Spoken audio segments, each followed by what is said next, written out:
ಎಲ್ರಿಗೂ ನಮಸ್ಕಾರ. ನಾವಿವತ್ತು ಸೌಜನ್ಯ ತೇಲನ್ ಅವ್ರ ಹತ್ರ ಒಂದು ಸಂದರ್ಶನ ಅನ್ನೋದಕ್ಕಿಂತ ಮಾತುಕತೆಗಾಗಿ ಬಂದಿದ್ದೇವೆ ಅಂತ ಹೇಳಿದ್ರೆ ತಪ್ಪಿಲ್ಲ. ನಾವು ಜಗತ್ತಿನಲ್ಲಿ ಎರಡು ಪ್ರಕಾರದ ಜನರನ್ನು ನೋಡ್ತೀವಿ.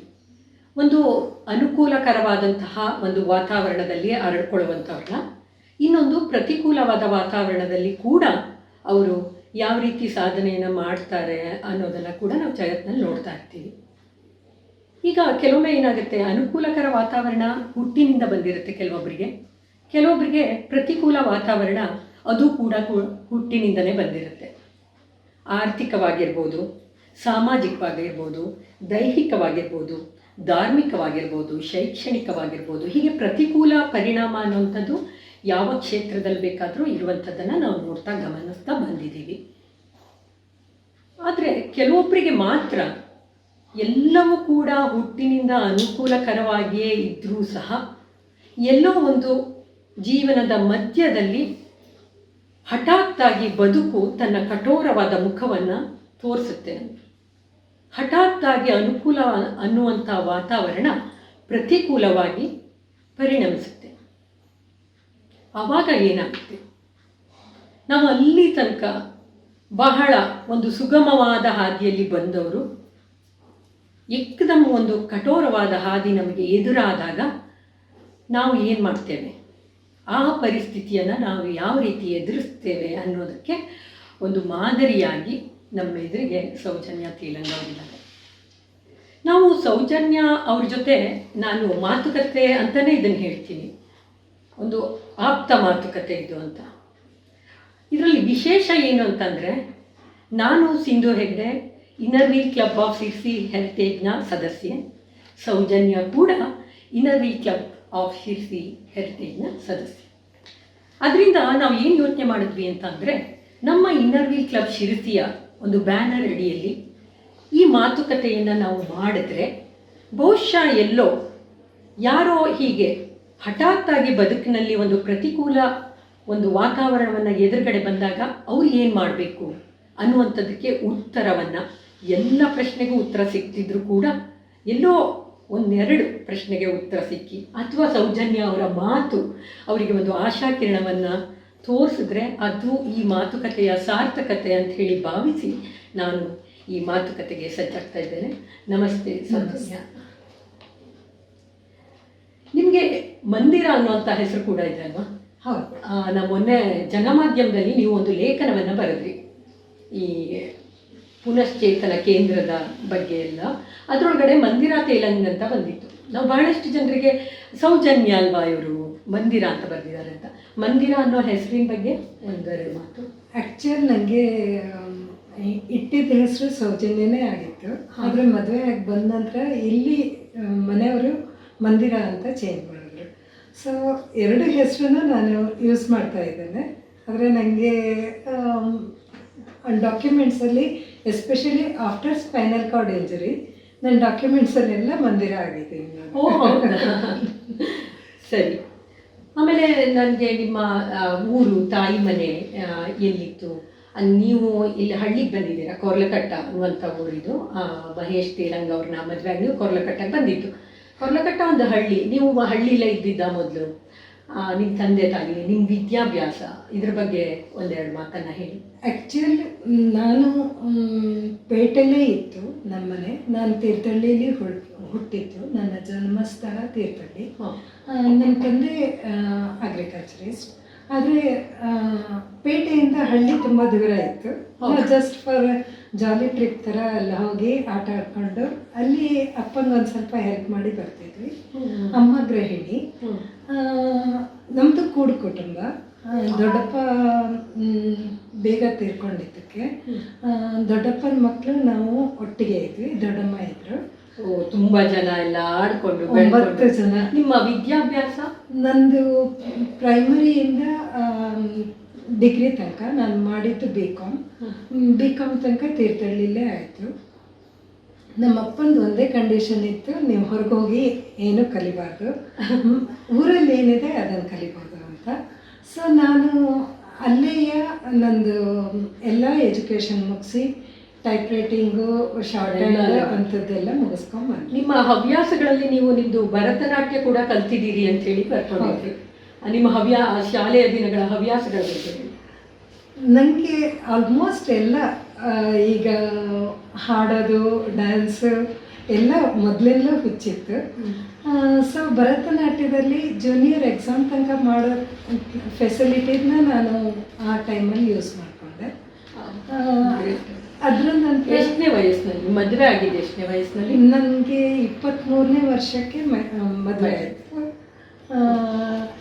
23 ಏಪ್ರಿಲ್ 24 ಆವಾಗ ನಂದು ಮದುವೆ ಆಗಿದ್ದು. 3 ಜನ ಮಕ್ಕಳು ಹಾಗೆ ಅಲ್ವಾ? 2 ಜನ ಹೆಣ್ಮಕ್ಳು, 1 ಹುಡುಗ.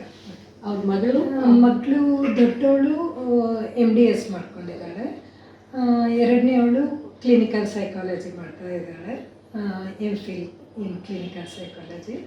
ಆಮೇಲೆ ಸಣ್ಣ ಇದು ಫಿಸಿಯೋಥೆರಪಿ. ಎಲ್ಲ ಮೆಡಿಕಲ್ ಫೀಲ್ಡಿಗೆ ಮಕ್ಕಳನ್ನ ಎಜುಕೇಷನ್. ಆ್ಯಕ್ಚುಲ್ ಮಗ ಅಗ್ರಿಕಲ್ಚರ್ ಫೀಲ್ಡಿಗೆ ಹೋಗೋನಿದ್ದ, ನನ್ನ ಈ ಇನ್ಸಿಡೆನ್ಸ್ ನಂತರ ಯೂಟರ್ನ್ ತಗೊಂಡು ಫಿಸಿಯೋಥೆರಪಿ ತಗೊಂಡೆ. ಅದೇ ಬದುಕಿನ ಹೇಳ್ತಾರಲ್ಲ, ಬದುಕಿನ ಯೂಟರ್ನ್ ಅದು ಎಲ್ಲಿ ಸಿಗುತ್ತೆ, ಯಾವ ಥರ ಇರುತ್ತೆ, ಆ ತಿರುವುಗಳು ಯಾರಿಗೂ ಕೂಡ ಗೊತ್ತಿರಲ್ಲ. ಈ ಕ್ಷಣ ನೆಕ್ಸ್ಟ್ ಕ್ಷಣ ಏನಾಗುತ್ತೆ ಅನ್ನೋದು ಕೂಡ ನಮ್ಗೆ ಯಾರಿಗೂ ಗೊತ್ತಿರಲ್ಲ. ಬಟ್ ಆ ತಿರುವಿನಲ್ಲಿ ನೀವು ತೆಗೆದುಕೊಂಡ ನಿರ್ಧಾರ ಇರ್ಬೋದು, ಅಥವಾ ನಿಮ್ಮ ನಿಲುವು ಇರ್ಬೋದು, ಅಥವಾ ನೀವು ಬದುಕನ್ನು ಎದುರಿಸಿದಂಥ ರೀತಿ ಇರ್ಬೋದು, ಅದೆಲ್ಲ ಬೇರೆಯವರಿಗೆ ಸ್ಫೂರ್ತಿ ಆಗುತ್ತಲ್ಲ, ಅದು ಒಂದು ದೊಡ್ಡ ಖುಷಿಯ ಸಂಗತಿ ನಮಗೆಲ್ಲರಿಗೂ ಕೂಡ ಅನ್ನೋದನ್ನು ಈ ಒಂದು ಸಂದರ್ಭದಲ್ಲಿ ಹೇಳ್ತಾ ಇದ್ದೀನಿ. ಆಮೇಲೆ ನೀವು ಇನ್ನರ್ ವೀಲ್ ಕ್ಲಬ್ನ ಸದಸ್ಯ ಆಗಿದೆ ಎಷ್ಟನೇ ವರ್ಷದಲ್ಲಿ? ಆ್ಯಕ್ಚುಲಿ ನಾನು ಚಾರ್ಟರ್ ಮೆಂಬರ್ ಅಂತಲೇ ಹೇಳ್ಬೋದು. ಇನ್ನರ್ ವೀಲ್ ಸ್ಟಾರ್ಟ್ ಆದ ಕೂಡಲೇ ನಾನು ಇದಕ್ಕೆ ಮೆಂಬರ್ ಆದೆ. ಆದರೆ ನನಗೆ ಮನೆ ಕಮಿಟ್ಮೆಂಟ್ ಸುಮಾರು ಇದ್ದಿದ್ದಕ್ಕೆ ಖಾಲಿ EC ಮೆಂಬರ್ ಆಗಿ 2-3 ಸಲ ಇದ್ರೂ ಯಾವುದೇ ಪೋಸ್ಟನ್ನು ತಗೊಳ್ಳೋಕ್ಕೂ ಒಂದು ಸ್ವಲ್ಪ ಹಿಂಜರ್ತಾ ಇತ್ತು. 1920 ಆ ಟೈಮು 2019-20 ಆ ಟೈಮಲ್ಲಿ ನನಗೆ ಅಚಾನಕ್ಕಾಗಿ ಜಾನಕನ ಜೊತೆಗೆ ಸೆಕ್ರೆಟರಿಶಿಪ್ ತಗೊಳ್ಳೋ ಚಾನ್ಸ್. ಜಾಹ್ನವಿ ಹೆಗ್ಡೆ ಅವರು ಅಧ್ಯಕ್ಷರು ಇರುವಾಗ ನೀವು ಕಾರ್ಯದರ್ಶಿ ಆಗಿದ್ರಿ. ಹೌದು. ನಿಮಗೆ ನೆನಪಿದೆಯಾ? ಬಹುಶಃ ಅದೇ ಟೈಮ್ ಇರಬೇಕು, ಬೆಳಗಾವಿನಲ್ಲಿ ನಾವು ಡ್ಯಾನ್ಸ್ ಮಾಡಿದ್ವಿ. ಹೌದು. ನಮ್ಮ ಟೀಮ್ಗೆ ಪ್ರೈಸ್ ಕೂಡ ಸಿಕ್ಕಿತ್ತು. ಖಂಡಿತ. ನಾನು ನಿಮ್ಮ ಜೊತೆಗಾತಿಯಾಗಿ ಡ್ಯಾನ್ಸ್ ಖಂಡಿತ. ನಾನು ನಿಮ್ಮ ಜೊತೆ ಡ್ಯಾನ್ಸ್ ಮಾಡಿದ್ದನ್ನು, ಆ ಬೆಳಗಾವಿ ಸ್ಟೇಜ್ನಲ್ಲಿ ನಾವು ಆ ಪ್ರೈಸನ್ನು ಸ್ವೀಕರಿಸಿದ್ದನ್ನು ನಾನು ಯಾವಾಗ ಕೂಡ ಮರೆಯಲ್ಲ.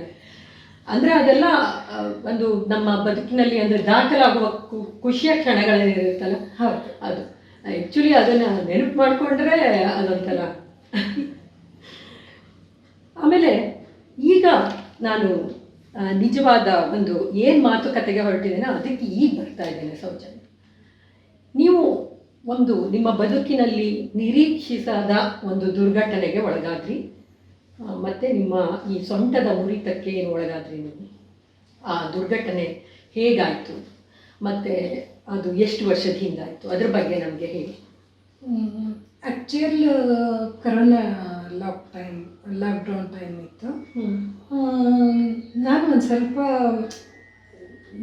ನನ್ನ ಬಗ್ಗೆ ಕಾಳಜಿ ಮಾಡಿದೆ, ಬೇರೆಯವರು ಇದು ಮಳೆನೂ ಬರ್ತಾ ಇತ್ತು, ಚಿಮ್ನಿ ಕಟ್ಕೊಂಡಿದೆ ಅಂತ ನನ್ನ ಭಾವನೆಯಿಂದ ಮೇಲೆ ಹೋದೆ. ಮನೆಯ ಮಾಡನ್ನು ಹತ್ತಿದ್ರಿ? ಎಸ್, ಹೋಗಿ ಆಸ್ಬೆಸ್ಟೋ ಶೀಟ್ ಮೇಲೆ ಕಾಲಿಟ್ಟು ಆ ಚಿಮ್ನಿ ಪೈಪ್ ಕ್ಲೀನ್ ಮಾಡ್ತೀನಿ ಅಂತ ಹೋಗಿದ್ದಂದೇ ನೆನಪು ನನಗೆ. ಸರಿ, ನಾನು ಎಚ್ಚರದಲ್ಲಿರಬೇಕಾದ್ರೆ ಮನೆ ಒಳಗೆ ಬಂದಾಗಿತ್ತು, ಮೇಲಿಂದ ಬಿದ್ದಿದ್ದೆ ನಾನು. 10 to 11 ಫೀಟ್ ಇರ್ಬೋದು, ಅಷ್ಟರೊಳಗೆ ಬಿದ್ದಿದ್ದೆ. ಬಿದ್ದೊಳಗೆ ನನಗೆ ಎದ್ದು ಕೂರಕ್ಕೂ ಆಗ್ತಾಯಿಲ್ಲ, ಕೂರಕ್ಕೂ ಆಗ್ತಾಯಿಲ್ಲ, ವಿಪರೀತ ನೋವು. ಇಮಿಡಿಯೇಟ್ ನನಗೆ ಸಿರ್ಸಿಗೆ ಕರ್ಕೊಂಡೋದ್ರು, ಇಲ್ಲ ಆಗಲ್ಲ ಅಂತ ಮಣಿಪಾಲಿಗೂ ಕರ್ಕೊಂಡೋದ್ರು. ಮಣಿಪಾಲಲ್ಲಿ ಡಾಕ್ಟ್ರು ಒಂದೇ ಹೇಳಿದ್ರು, ನಿಮ್ಮದು ಬೆನ್ನು ಮೂಳೆ ಮುರ್ಕೊಂಡಿದ್ದೀರಾ. ಆ್ಯಕ್ಚುಲ್ ಬೆನ್ನು ಮೂಳೆ ಅಂತ ನಾವು ಹೇಳಿದಾಗ ನಮ್ಮ ಮನಸ್ಸಲ್ಲಿ ಬರೋದು ಮೂಳೆ ಮಾತ್ರ ಅಂತ. ಆದರೆ ಹೀಗೆ ನಾವು ಕನ್ಸಿಡರ್ ಮಾಡಬೇಕು, ಮೆದುಳಿಂದ ಬರೋ ಒಂದು ಪೈಪ್ ಥರ ಇದ್ದರೆ ಆ ಸಂದೇಶ ರವಾನೆ ಮಾಡೋದು ಜಡೆ ಥರ ಹೇಳ್ಕೊಂಡಿದ್ದ ನರಮಂಡಲ ಆ ಪೈಪ್ ಒಳಗಿರುತ್ತೆ, ಆ ಬೆನ್ನು ಮೂಳೆಯಲ್ಲಿ. ಆವಾಗ ಇದನ್ನು ಮುರಿದು ಹೋದರೆ ಮೂಳೆ ಮಾತ್ರ ಜೋಡಿಸ್ತಾರೆ ಬಿಟ್ಟರೆ ಆ ನರಮಂಡಲಕ್ಕೆ ಏನೂ ಮಾಡಿರಲ್ಲ ಅವರು. ಸೊ ನಿಮಗೆ ಕಂಪ್ಲೀಟ್ ಸೆನ್ಸೇಷನನ್ನು ಈ ಸೊಂಟದ ಕೆಳಗಿನ ಭಾಗದಿಂದ ಕಳ್ಕೊಂಡ್ಬಿಟ್ರಿ. ಹೌದು, ಸೊಂಟದ ಮುರಿತ ಅಂತಂದರೆ ಖಂಡಿತ ಸಿವಿಯರ್ ಇರುತ್ತೆ ಅನ್ನುವಂಥ ಒಂದು ಕಲ್ಪನೆಯೂ ಕೂಡ ಜನಸಾಮಾನ್ಯರಿಗೆ ಇರಲಿಕ್ಕಿಲ್ಲ. ಸರ್ಜರಿ ಆಗಿದ್ದು ಇಮಿಡಿಯೇಟ್ ಈ ವಿದಿನ್ 48 hours ಏನಾದರೂ ಸೆನ್ಸೇಷನ್ ಬಂದರೆ ಅದನ್ನು ಅವರು ಇನ್ಕಂಪ್ಲೀಟ್ ಅಂತ ಹೇಳ್ತಾರೆ. ಆದರೆ ನನ್ನ ದುರಾದೃಷ್ಟ ನನಗೆ ಕಂಪ್ಲೀಟೇ ಆಗಿಬಿಟ್ಟಿತ್ತು. ಪ್ರಜ್ಞೆ ಇತ್ತು ನಿಮಗೆ? ಇಲ್ಲ ಇಲ್ಲ.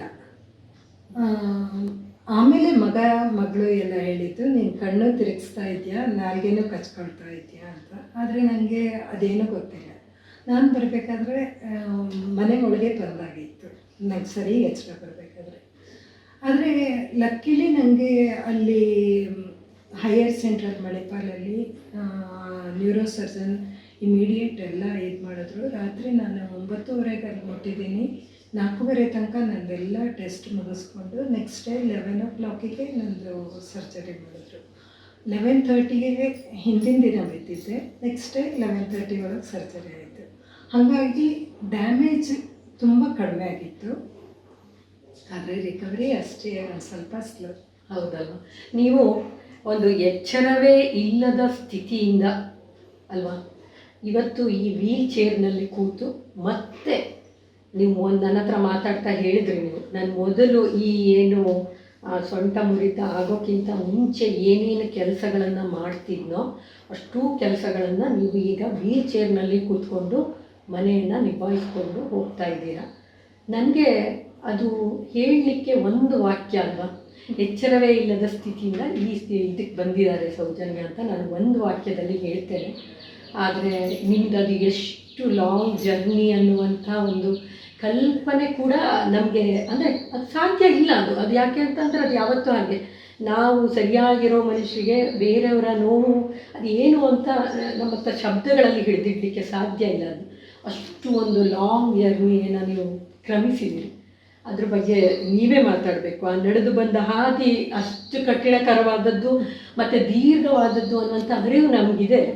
ಆದರೂ ಕೂಡ ನೀವು ಹೇಗೆ ಅದನ್ನು ಹೇಗೆ ಕ್ರಮಿಸಿದ್ರಿ ಒಂದು 4-5 ವಾಕ್ಯದಲ್ಲಿ?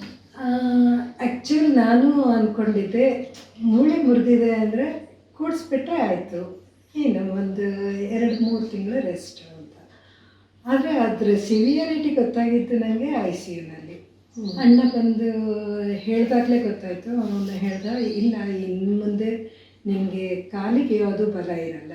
ಅದು ಎಷ್ಟು ದಿನದ ನಂತರ ನಿಮಗೆ ಗೊತ್ತಾಯಿತು? 3ನೇ ದಿನಕ್ಕೆ. 3ನೇ ದಿನಕ್ಕೆ ನಿಮಗೆ ಗೊತ್ತಾಯಿತು? ಅಂದರೆ ನನಗೆ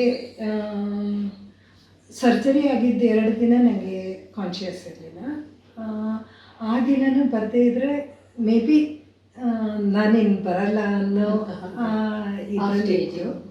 ಲಕ್ಕಿಲಿ ಈವ್ನಿಂಗ್ ಟೈಮಲ್ಲಿ ನನಗೆ ಅಣ್ಣ ಬಂದು ನಿಮಗೆ ಹೇಳಿದ್ರು. ಹಾಂ, ಇವರು ನನಗೆ ಫೇಸ್ ಮಾಡೋ ಸ್ಟೇಜಲ್ಲೇ ಇರಲಿಲ್ಲ. ಆಮೇಲೆ ಹೌದು, ಇವರ ಅಣ್ಣ ನಮಗೆ ನಮ್ಮದು ಜನರಲ್ ಮೆಡಿಸಿನಲ್ಲೇ ಅವರೇ ನೋಡ್ತಾ ಇರೋರು, ಬ್ಯಾಂಗ್ಳೂರಲ್ಲಿದ್ದಾರೆ. ಅವರಿಗೂ ಕರೆದಿದ್ರು. ಆದರೆ ನನ್ನ ಅಣ್ಣ ಹೊರಗೆ ನಿಂತ್ಕೊಂಡಿದ್ದ ICUನಲ್ಲಿ. ಹೊರಗೆ ಆ ಕೊರೋನಾ ಟೈಮಲ್ಲೂ ಆ ಸೆಕ್ಯೂರಿಟಿ ಅವ್ರ ಜೊತೆ ಅವನು ಕೂತ್ಕೊಂಡಿದ್ದ. ಎಲ್ರಿಗೂ ಶಾಕ್ ಆಗಿತ್ತು. ಅವನು ಬಂದು ಒಂದೇ ಮಾತಲ್ಲಿ ಹೇಳ್ದ, ಈಗ ನೋಡು ಡಾಕ್ಟ್ರು 50 ಅಂದಿದ್ದನ್ನು ನಿಭಾಯಿಸಿದ್ದಾರೆ, ಇನ್ನು ನೆಕ್ಸ್ಟ್ ನಿಂದು 50 ಅಲ್ಲ 100% ಹಾಕು. ಅದರಲ್ಲಿ ಅಟ್ಲೀಸ್ಟ್ ನೀನು 80%ಗೆ ಬಂದರೆ ನಿನ್ನ ಲೈಫಲ್ಲಿ ನೀನು ಲೀಡ್ ಮಾಡ್ಬೋದು, ಎಲ್ಲ ನಿನ್ನ ಕೈಲಿದೆ ಅಂತ ಅಷ್ಟೇ ಅವನು ಹೇಳಿ ಹೊರಗೋದ. ನೆಕ್ಸ್ಟ್ ಅಲ್ಲೆಲ್ಲ ಕೊರೋನಾ ಅಂಥೇಳಿ ಯಾರಿಗೂ ಒಳಗೂ ಬರಕ್ಬಿಟ್ಟಿಲ್ಲ. ಒಂದು ಕಡೆ ಸಂಜೆದು ಕತ್ಲು, ಆ ಕತ್ಲಲ್ಲಿ ಇನ್ನೂ ದೀಪ ಹಾಕಿಲ್ಲ. ನನ್ನ ಲೈಫಲ್ಲೂ ಇದೇ ಥರ ಆಗಿದೆ ಅನ್ನೋದು ಒಂದ್ಸಲ ನಂಗೆ ತುಂಬಾ ಬೇಜಾರಾಯಿತು.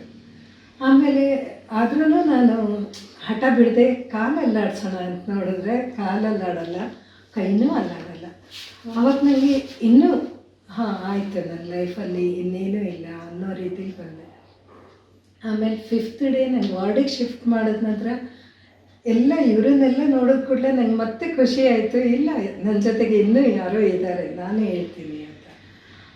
ಆಸ್ಪತ್ರೆ ವಾತಾವರಣಕ್ಕೂ ಮನೆಗೆ ಬಂದಿದ್ದಕ್ಕೂ ತುಂಬಾ ಆಶ್ಚರ್ಯ. ಅಲ್ಲಿ ನನಗೆ ಚೆನ್ನಾಗಿ ಹ್ಯಾಂಡ್ಲ್ ಮಾಡೋಕ್ಕೆ ನರ್ಸ್ ಇದ್ದರು, ಡಾಕ್ಟರ್ಸ್ ಇದ್ದರು.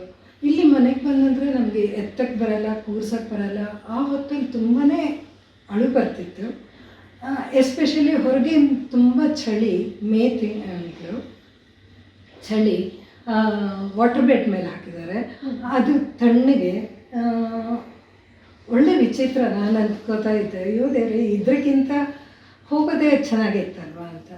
ಆದರೆ ಯಾವಾಗ ಕಮಲ್ ಸರ್ ಬಂದು ನನಗೆ ಒಂದೇ ಸಲ ಮಚ್ಚಾಕಿ ಹೇಳಕ್ಕೆ ಕಲಿಸಿದ್ರು, ಆವಾಗ ನನಗೆ ಅನ್ನಿಸ್ತು, ಲೈಫಲ್ಲಿ ಏನೋ ಒಂದಿದೆ, ನಾನು ಯಾಕೆ ನಾನು ಹೋಗ್ಬಿಡ್ಬೇಕು? ಹೋಗೋದಿದ್ರೆ ಆವಾಗಲೇ ಹೋಗ್ತಿದ್ನಲ್ಲ.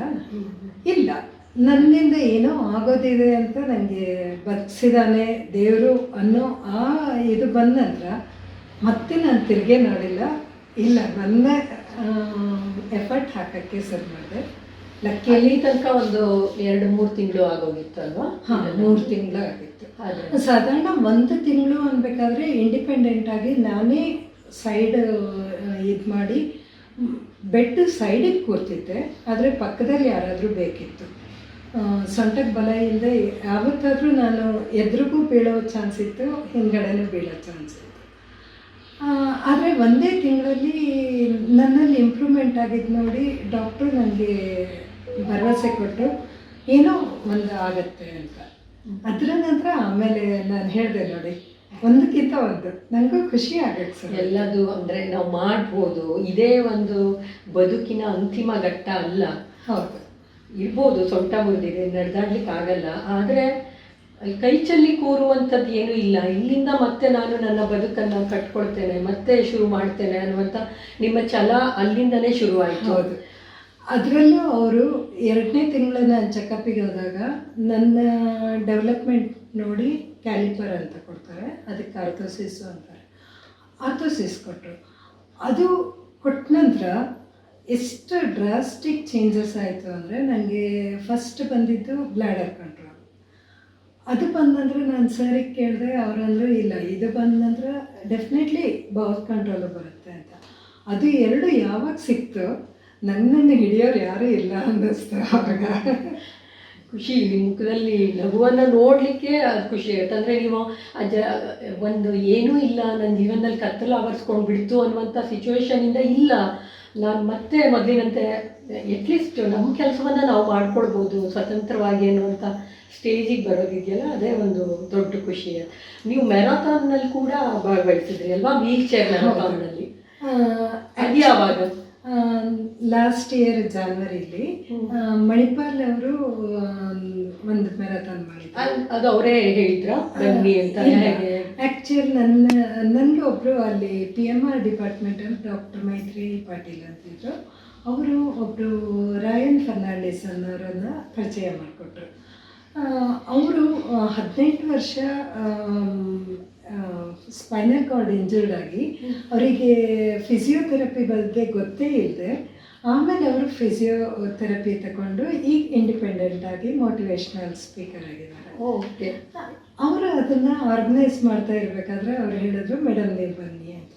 ನಾನಂದರೆ ಇಲ್ಲ, ನನಗೆ ಅದು ಗೊತ್ತೇ ಇಲ್ಲ, ಆ್ಯಕ್ಚುಲಿ ನಾನು ಅಷ್ಟು ಮನೇಲಿ ಬಿಟ್ಟರೆ ಹೊರಗೆ ರೋಡ್ ಮೇಲೆ ಆಗಿಲ್ಲ ಅಂತ. ಆದರೆ ಇಷ್ಟು ಚೆನ್ನಾಗಿತ್ತು ಅದು. 3 ಕಿಲೋಮೀಟ್ರನ್ನ ನಮಗೆ ಟೈಮ್ ಲಿಮಿಟ್ ಇರಲಿಲ್ಲ, ಆದ್ರೂ ನಾನು ಅದನ್ನು ಹೊಡಿಬೇಕಾದ್ರೆ ಜಸ್ಟ್ ಲೈಕ್ ನಾನು ನಾನು ಫಿನಿಶ್ ಮಾಡದೆ ಬಿಟ್ಟರೆ ನಂಗೆ ಪ್ರೈಸ್ ಸಿಕ್ಕಿಲ್ಲ, ಆದರೆ ಫಸ್ಟ್ ಟೈಮ್ ಹೋಗಿ ಅಷ್ಟನ್ನು 3 ಕಿಲೋಮೀಟರ್ ಕವರ್ ಮಾಡಿದ್ದಿದೆ ನೋಡಿ. ಆ ಸ್ಯಾಟಿಸ್ಫ್ಯಾಕ್ಷನ್ ತುಂಬ ಇದೆ ನನಗೆ. ನೆಕ್ಸ್ಟ್ ಮೊನ್ನೆನು ನಾನು 6 ಕಿಲೋಮೀಟರ್ ಹೋಗಿ ಇನ್ನೊಂದು ಮ್ಯಾರಥಾನ್ ಅಟೆಂಡ್ ಮಾಡಿದೆ. ನೆಕ್ಸ್ಟ್ ಈಗ ನವಂಬರಲ್ಲಿ 10 ಕಿಲೋಮೀಟರ್ಗೆ ನನ್ನ ಏಮ್ ಇದೆ. Very good. ಅದನ್ನು ಮಾಡ್ತೀರಾ ಬಿಡಿ ನೀವು. ಆಮೇಲೆ ಈಗ ನೀವು ಮೊನ್ನೆ ಜನಮಾಧ್ಯಮ ಪತ್ರಿಕೆಯಲ್ಲಿ ಪುನಶ್ಚೇತನ ಕೇಂದ್ರದ ಬಗ್ಗೆ ಒಂದು ಲೇಖನನೇ ಬರೆದ್ರಿ. ನಿಮ್ಗೆ ಹೇಗೆ ಪುನಶ್ಚೇತನ ಕೇಂದ್ರ ಅನ್ನುವಂಥದ್ದು ಯಾವ ರೀತಿ ನಿಮ್ಮನ್ನು ಇಂಡಿಪೆಂಡೆಂಟ್ ಆಗಿ ಸ್ವತಂತ್ರವಾಗಿ ನಿಮ್ಮೆಲ್ಲ ಕೆಲಸಗಳನ್ನು ಮಾಡ್ಕೊಳ್ಳಿಕ್ಕೆ ಹೆಲ್ಪನ್ನು ಮಾಡ್ತು ಅನ್ನೋದನ್ನು ಹೇಳಿ. ಆ್ಯಕ್ಚುಲ್ ಫಿಸಿಯೋಥೆರಪಿ ಬೇಕೇ ಬೇಕಾಗುತ್ತೆ ಇದ್ರ ನಂತರ, ಅಂದರೆ ಸರ್ಜರಿ ನಂತರ. ಅಂದರೆ ನಮಗೆ ಪ್ರತಿಯೊಂದನ್ನು ಕಲಿತು ನಾವು ಮಾಡಬೇಕಾಗತ್ತೆ. ಈಗ ಮಗು ಇರಬೇಕಾದ್ರೆ ನಾವು ನೋಡಿ ಕಲ್ತಂಗೆ ಇದರಲ್ಲಿ ಮಾಡೋಕ್ಕೆ ಬರಲ್ಲ. ಅದನ್ನು ಆದಷ್ಟು ನನಗೆ ಇಲ್ಲಿ ಕಮಲ್ ಸರ್ ಕಲಿಸಿದ್ರು ಅದರಲ್ಲಿ ಒಂದು ಸ್ವಲ್ಪ ಅಡ್ಕು ತೊಡ್ಕು ಎಲ್ಲೆಲ್ಲೋ ನ್ಯೂನತೆ ಇದೆ ಅಂತ ಅವರಿಗೂ ಅನ್ನಿಸ್ತಾ ಇತ್ತು, ನನಗೂ ಅನ್ನಿಸ್ತಾ ಇತ್ತು. ಆದರೆ ಅದನ್ನು ಹೇಗೆ ಸರಿಪಡಿಸ್ಕೊಳ್ಳೋದು ಅಂತ ನಾವು ಕಾಯ್ತಾ ಇದ್ವಿ. ಆಮೇಲೆ ಅದಕ್ಕೆ ಸರಿಯಾಗಿ ನನಗೆ ಕೊಯಮತ್ತೂರಲ್ಲಿ ಸಹಾಯ ಅಂತ ರಿಹ್ಯಾಬ್ ಅದರದ್ದು ಅಡ್ರೆಸ್ ಇತ್ತು. ಅಲ್ಲಿ ಹೋದ್ವಿ. ಅಲ್ಲಿ ಹೋದಾಗ ಅವರು ಫಸ್ಟ್ ನನ್ನನ್ನು ನೋಡಿ, ನಿಮ್ಮ ಸೊಂಟದ ಬಲ ಕಡಿಮೆ ಇದೆ, ಅದನ್ನು ಯಾವಾಗ ನೀವು ಜಾಸ್ತಿ ಮಾಡ್ಕೋತೀರಾ ಬೇರೆ ಎಲ್ಲ ಆ್ಯಕ್ಟಿವಿಟೀಸ್ ನಿಮಗೆ ಈಸಿ ಆಗುತ್ತೆ ಅನ್ನೋದನ್ನು ತೋರಿಸ್ಕೊಟ್ರು. ಎಷ್ಟು ದಿನ ಇರಬೇಕು ಪುನಶ್ಚೇತನ ಕೇಂದ್ರ? ಆ್ಯಕ್ಚುಲ್ ಡಿಪೆಂಡ್ ಅಪಾನ್ ಅವ್ರ ಸ್ಟ್ರೆಂತ್ ಆ್ಯಂಡ್ ಕೆಪಾಸಿಟಿ, ಈ ಒಂದು ಏಜ್ ಆಲ್ಸೋ. ಹೌದಾ? ನೀವು ಹೋದಾಗ ಎಷ್ಟು ದಿನ ಇದ್ರಿ? ನಾನು 1.5 ತಿಂಗಳಿದ್ದೆ. ಅಲ್ಲಿ ಆ ಸೆಂಟ್ರಲ್ಲಿ.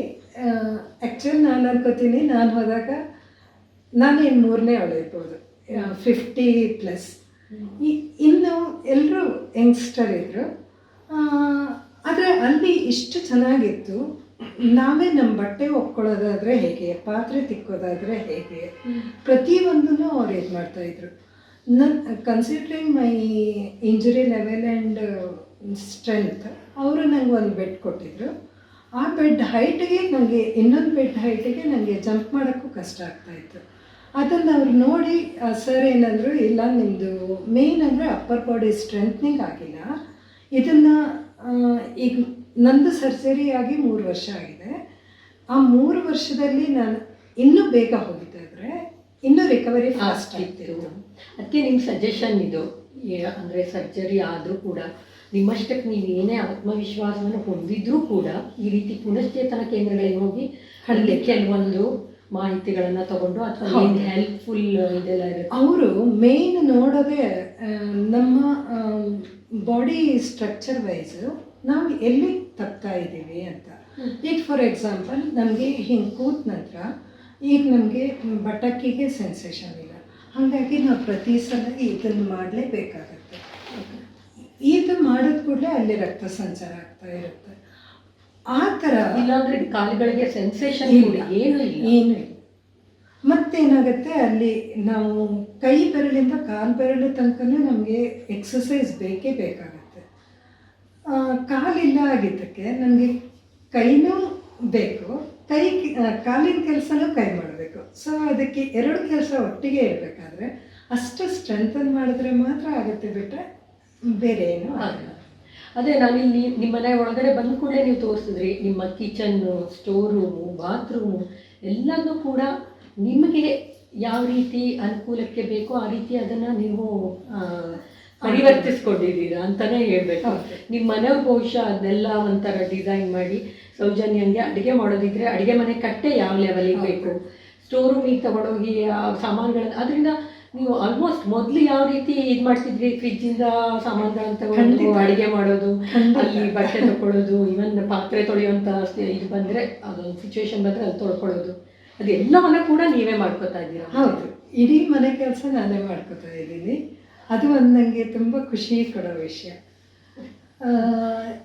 ಯಾಕಂದರೆ ಮೊದಲಿಂದಲೂ ನಾನು ಆದಷ್ಟು ಬೇರೆಯವರಿಗೆ ಹೊರೆ ಆಗದೆ ನನ್ನನ್ನು ನಾನು ಹೇಗೆ ಸಂಭಾಳಿಸ್ಕೊಳ್ಳೋದು, ಅದ್ರ ಜೊತೆಗೆ ಬೇರೆ ಕೆಲಸ ನಿಭಾಯಿಸೋದು ಅನ್ನೋ ಇದರಲ್ಲಿದೆ. ಇದು ಮಾತ್ರ ನನಗೆ ಖುಷಿಯಾಗಿದೆ. ಮತ್ತು ಇವ್ರ ಸಹಾಯ ಅಂತೂ ಮೊದಲಿಂದಲೂ ನನಗೆ ಇದ್ದೇ ಇದೆ. ಅದು ಅವ್ರು ತೋರಿಸಿದ್ರಲ್ಲ ಮಹೇಶ್ ಅವರು ಯಾವ ರೀತಿ ಅದನ್ನೆಲ್ಲ ರೀಡಿಸೈನ್ ಮಾಡ್ದಂಗೆ ಅಲ್ವಾ, ಇಡೀ ಮನೆಯನ್ನು ನಿಮ್ಮ ಅನುಕೂಲಕ್ಕೆ ಯಾವ ರೀತಿ ಬೇಕೋ ಆ ರೀತಿ ಮಾಡಿಕೊಟ್ಟಿದ್ದಾರೆ. ಆದರೆ ನೀವು ಈಗ ಮನೆಯವರೆಲ್ಲ ಯಾರೋ ಆಚೆ ಹೋದಂಥ ಸಮಯದಲ್ಲಿ ಕೂಡ ನೀವು ಅಡುಗೆಯನ್ನು ಮಾಡಿಕೊಂಡು ಊಟ ಮಾಡಿಕೊಂಡು ಇಡೀ ಮನೆಯನ್ನು ಸಂಭಾಳಿಸೋ ಶಕ್ತಿಯನ್ನು ಪಡ್ಕೊಂಡಿದ್ದೀರಲ್ಲ, ಮತ್ತು ಅದು ತುಂಬ ಖುಷಿ ಅಂತೇಳಿ ಮತ್ತೆ ಹೇಳ್ಬೋದು. ಈ ಒಂದು ಸಂದರ್ಭದಲ್ಲಿ ಮತ್ತೊಂದು ವಿಷಯ ಬೇಕು. ಈ ಥರ ಆದಾಗ ಅಂದರೆ ಎಲ್ಲೋ ನಡೆದಾಡ್ಕೊಂಡಿದ್ದ ಮನುಷ್ಯರಿಗೆ ಈ ಥರ ಏಕದಮ್ ವೀಲ್ ಚೇರ್ನಲ್ಲಿ ಕೂರುವಂಥ ಪರಿಸ್ಥಿತಿ ಬಂತು ಅಂತ ಅಂದಾಗ ಸಾಮಾನ್ಯವಾಗಿ ಜನರು ಅಯ್ಯೋ ಪಾಪ ಅಂತ ಎದುರಿಗೆ ಬಂದು ಹೇಳೋದು, ಅನುಕಂಪವನ್ನು ತೋರಿಸೋದೇನಿದೆ, ಅದ್ರ ಬಗ್ಗೆ ನಿಮ್ಮ ಅಭಿಪ್ರಾಯವನ್ನೇ ಹೇಳ್ಬಿಡಿ. ನಿಜವಾಗ್ಲೂ ನಾನು ಹೇಳೋದು ಅದು ನಾಟ್ ನೀಡೆಡ್. ಯಾಕೆ ಅಂದರೆ ಹೌದು ಕಾಲಿಲ್ಲ, ಹೌದು, ಆದರೆ ನಮ್ಮ ತಲೆ ಆಗಲಿ ನಮ್ಮ ಬೇರೆ ಯಾವುದೇ ಆ್ಯಕ್ಟಿವಿಟಿ ಅಲ್ಲಿ ನಿಂತಿಲ್ಲ. ಇರಿಟೇಷನ್. ಹಾಂ, ಸುಮಾರು ಸಲ ನಾನು ಅವ್ರಿಗೆ ಕನ್ವಿನ್ಸ್ ಮಾಡೋಕ್ಕೆ ನೋಡ್ತಾ ಇದ್ದೆ ಮೊದಲು. ಆಮೇಲೆ ಈಗ ನಾನು ಅನ್ಕೋತೀನಿ ಹೇಳ್ಕೊಂಡೋಗಿ ಜಸ್ಟ್ ಅವ್ರು ಹೇಳ್ತಾ ಇರ್ತಾರೆ, ನಾನು ಅದನ್ನು ಕಿವಿಯಿಂದ ಒಳಗೂ ತಗೊಳ್ಳಲ್ಲ, ಅಲ್ಲಲ್ಲಿಗೆ. ನಿಮ್ಮನ್ನು ಅದೇ ಅಯ್ಯೋ ಪಾಪ ಹೇಳುವಂಥವ್ರು ಒಂದು ಕ್ಯಾಟಗರಿ ಆದರೆ ನಮ್ಮ ಇನ್ನರ್ ವೀಲ್ ಕ್ಲಬ್ನಲ್ಲೇ ನೆನಪಿರಬೇಕು, ಮಹಿಳಾ ದಿನಾಚರಣೆಗೆ ನಿಮ್ಮನ್ನು ಗೆಸ್ಟಾಗಿ ಕರೆದಿದ್ವಿ ನಾವು. ಅಲ್ಲಿ ಕೂಡ ನಿಮ್ಮ ಸ್ಫೂರ್ತಿದಾಯಕ ಮಾತುಗಳು ಯಾರಿಗಾದರೂ ಒಂದು ಸ್ಫೂರ್ತಿಯನ್ನು ನೀಡಲಿ ಅನ್ನುವಂಥ ಉದ್ದೇಶದಿಂದ ನಿಮ್ಮನ್ನು ಗೆಸ್ಟಾಗಿ ಕರೆದಿದ್ವಿ. ಆ ರೀತಿ ಕ್ಯಾಟಗರಿ ಜನ ಕೂಡ ಇದ್ದಾರೆ. ಅಂದರೆ ನೋಡಿ, ಸೌಜನ್ಯ ನೋಡಿ ಕಲ್ತ್ಕೊಳ್ಬೇಕು ನಾವು. ಇಲ್ಲ, ಒಂದು ಹೇಳಬೇಕು ಅಂದರೆ ನಾನು ಬಿದ್ದಾಗಿಂದ ಈಗಲೂ ನನಗೆ ಇನ್ನರ್ ವೀಲ್ ಅಂದರೆ ಅದು ನನ್ನ ಫ್ಯಾಮಿಲಿ ಅನ್ನೋ ಆ ಭಾವನೆ ಇನ್ನೂ ಗಟ್ಟಿ ಆಗ್ತಾ ಇದೆ. ಯಾಕೆ ಅಂದರೆ ಪ್ರತಿ ಒಂದ್ಸಲೂ ನನ್ನ ಕಷ್ಟಕ್ಕೆ ಆ ದಿನಗಳಲ್ಲಿ ಪ್ರತಿಸ್ಪಂದಿಸಿದವರು ಇನ್ನರ್ ವೀಲ್. ಮತ್ತು ನಾನು ನಿಜ ಹೇಳ್ತೀನಿ, ಇನ್ನರ್ ವೀಲ್ ಮತ್ತು ರೋಟ್ರಿ ನಮ್ಮದದು ಪರಿವಾರ ಅಂತಲೇ ಅಂತೀನಿ. ಅಂದರೆ ನಾನು ಅದನ್ನೇ ಕೇಳಲಿಕ್ಕೆ ಹೊರಟಿದ್ದೆ, ನಿಮಗೆ ಈ ರೀತಿ ಒಂದು ಸಂದರ್ಭ ಎದುರಾದಾಗ ಬದುಕಿನಲ್ಲಿ ನಿಮಗೆ ಇನ್ನರ್ ವೀಲ್ ಸದಸ್ಯರಿಂದ ಒಂದು ಆತ್ಮಸ್ಥೈರ್ಯ ಆ ಥರ ನಿಮ್ಗೆ ಯಾವ ರೀತಿ ಬೆಂಬಲ ಅವರಿಂದ ಹೆಚ್ಚಿಗೆ ಸಿಕ್ತು, ಅಥವಾ ನಿಮ್ಗೆ ನಿಜವಾಗ್ಲೂ ಅದರಿಂದ ಹೌದು ನಾನು ಇವರೆಲ್ಲರ ಒಂದು ಈ ಮಾನಸಿಕವಾಗಿ ಒಂದು ಜೊತೆಗಿರೋದಿರುತ್ತಲ್ಲ, ಒಂದು ಒಳ್ಳೆ ನಿಮ್ಮ ಜೊತೆ ನಿಲ್ತೀವಿ ನಾವು ಅಂತೇಳಿ ಹೇಳೋದು, ಅದು ನಿಮಗೆ ಬಹುಶಃ ಖಂಡಿತವಾಗಿ ಸಿಕ್ಕಿದೆ ಅಂತ ಹೇಳಿ ತುಂಬಾ ಸಿಕ್ಕಿದೆ. ಕುಟುಂಬದವ್ರದಂತೂ ಬಿಡಿ, ಅದು ಇಲ್ಲ. ಇನ್ನರ್ ವೀಲ್ ಅವರು ಆ್ಯಕ್ಚುಲಿ ನಂದು ಈ ಘಟನೆ ನಡೆದಿದ್ದು 2-3 ದಿನದಲ್ಲೇ ನನ್ನ ಕಾಂಟ್ಯಾಕ್ಟ್ ಮಾಡೋಕ್ಕೆ ನೋಡಿದ್ರು. ಆಮೇಲೆ ಪ್ರತಿ ಒಂದು ಮೆಂಬರು ನನ್ನನ್ನು ಹೇಗಿದೆಯಾ ಏನು ಅನ್ನೋ ಆ ಕಾಳಜಿಯಿಂದ ಕೇಳಿದಾಗ ನಂಗೆ ತುಂಬ ಅನ್ನಿಸ್ತಿತ್ತು, ಅಯ್ಯೋ ಇಷ್ಟು ಜನರು ನನ್ನ ಜೊತೆ. ನಾನು ಹೇಳಿದೆ ನೋಡಿ, ಫಸ್ಟ್ 1 ತಿಂಗಳು 1.5 ತಿಂಗಳು ನಾನು ತುಂಬಾ ನಾನು ಯಾಕಿರಬೇಕು ಅನ್ನೋ ಆ ಭಾವನೆಯಲ್ಲೇ ಇರಬೇಕಾದ್ರೆ ಯಾವಾಗ ಒಂದೊಂದೇ ಗೆಳತಿಯರು ಫೋನು ಮೆಸೇಜ್ ಬರೋಕ್ಕೆ ಶುರುವಾಯಿತು, ಅವಾಗ ನಂಗೆ ಅನ್ನಿಸ್ತದೆ ಅಲ್ಲ ಅದೇ ನೀವು ಹೇಳಿದ ಕರೆಕ್ಟು. ನಾವು ಯಾಕೆ ಇರಬೇಕು ಈ ಬದುಕಿನಲ್ಲಿ, ಯಾಕಿರಬೇಕು ಈ ಥರ ಬದುಕನ್ನು ಅನ್ನುವಂಥ ಒಂದು ಮಾನಸಿಕ ಸ್ಥಿತಿಯಿಂದ ಹೊರಬರಬೇಕಾದ್ರೆ ಬಹುಶಃ ಸ್ನೇಹಿತರ ಮಾತು, ಕುಟುಂಬದ ಜನರ ಒಂದು ನಮಗೆ ಸಪೋರ್ಟು ಏನಿರುತ್ತಲ್ಲ ಅದೇ ನಮ್ಮನ್ನು ಕನ್ವರ್ಟ್ ಮಾಡುತ್ತೆ ಅಂತ.